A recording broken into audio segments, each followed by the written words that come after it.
We are counting down the 8 best matches in the career of Rey Mysterio on our way to Sound Off 619 in 2 weeks. 3 years ago, the guys from What Culture decided to start their own wrestling promotion in the UK.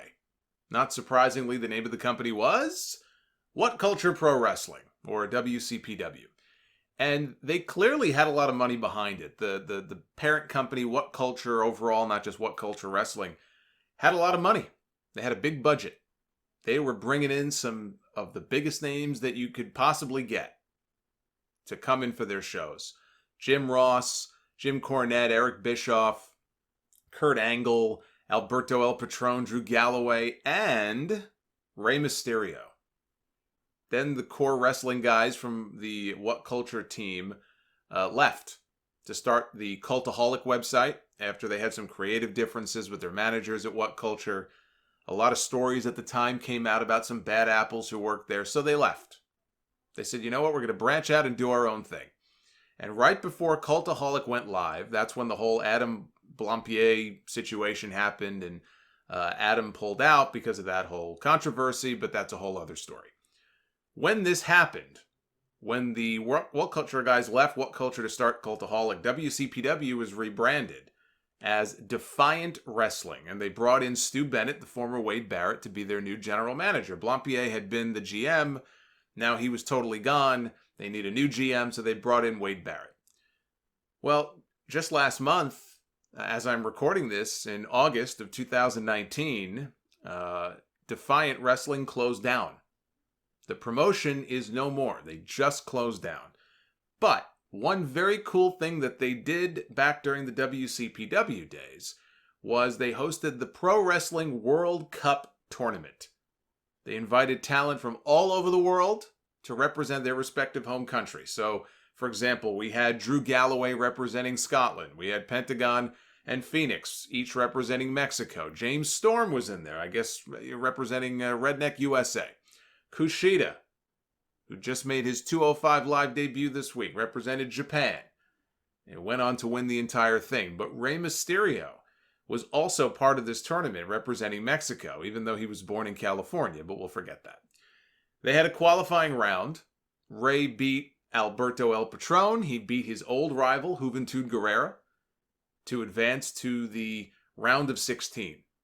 And that opening round match is featured at number 4 this week in my countdown of Rey Mysterio's best matches, his World Cup battle against the aerial assassin, Will Ospreay, from August 23rd, 2017. You can see the full match. It's up on YouTube, all half hour or so of it, or close to half an hour. The full match is up on the, I think, is it the What Culture channel? I guess it would be the What Culture Wrestling channel. That's where you can find the match. The night before this, at a WCPW show, Mysterio wrestled and beat Ricochet. It was not a tournament match, but they had a match. He beat Ricochet. He also beat Ricochet in Lucha Underground. That match was number 5 in the countdown last week.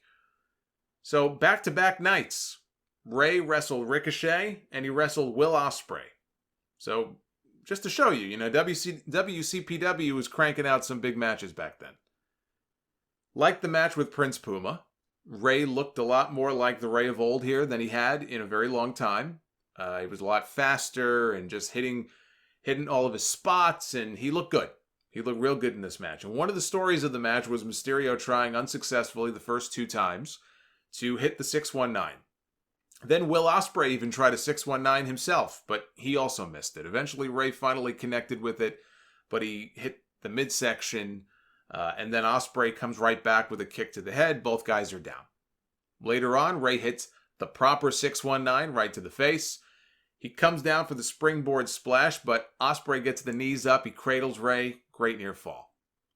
There's this incredible spot where Ospreay went to give Rey the Splash Mountain off the top. Talked about Splash Mountain in some of the earlier matches, right? With Psychosis and with Juventud. Rey reverses it into a Rana in midair. Again, not unlike what he did in the matches with Psychosis and Juventud. But Ospreay somehow lands on his feet.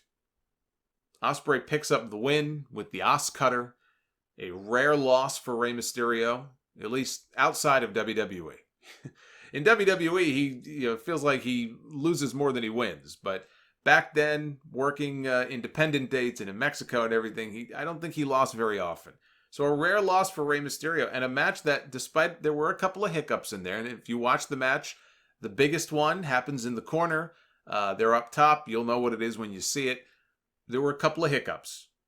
Even still, I would put this match up against the greatest that Rey has ever had. It's not the best, that's why it's not number one, but I do think it belongs in the top 5. After the match, Ospreay gets on the mic. He's very emotional. He credits Rey with being his main influence, his main inspiration in wanting to become a professional wrestler. He watched him wrestle live in the UK when he was 12 years old. His parents tried to buy him tickets to see Rey at a SmackDown taping, but they didn't have enough money, so they had to go sit up in the nosebleeds. He idolized this man. He's one of the reasons that he's here right now. And Rey, of course, is all appreciative, and Rey takes the mic and he says, Ospreay represents the evolution of pro wrestling and was the future of this sport. He said, Ricochet came up to me in the back before I came out here. And he said, so, you haven't wrestled Will yet, right? And Rey said, no. And Ricochet says, man, he goes, you're going to like it. And then he gave him the mask that he wore during their match as a keepsake to remember him by. I don't know if Rey was wearing 2 masks the entire time, or if he kind of ducked down in the corner when the camera wasn't on him while Will was talking, and very quickly switched out of the first mask and into the second one to give him the first one. But in any event, this was a very cool moment, and you could tell how much it meant to Ospreay to be able to share a ring with Rey Mysterio, let alone get a win and have Rey put him over the way he did. There was a challenge that was issued by Ospreay to Rey the following year in New Japan when Rey made an appearance, but Rey got hurt. And so due to the injury, the match never happened. Rey ended up coming back to WWE.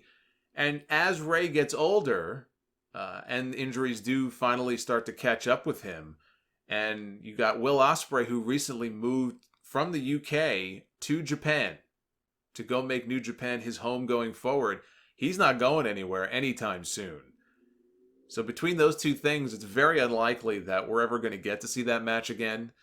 Randy Orton actually seems to be a fan of Will Ospreay's work. The two of them, they've exchanged messages back and forth on Twitter. They've teased having a match before.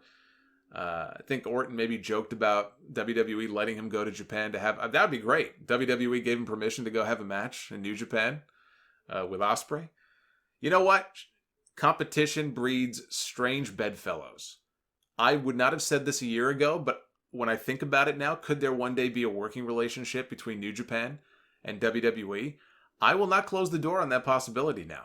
Now we have the news of Anthem buying Access, and we have AEW, and all this stuff is going on in wrestling that is just so crazy and so unpredictable right now.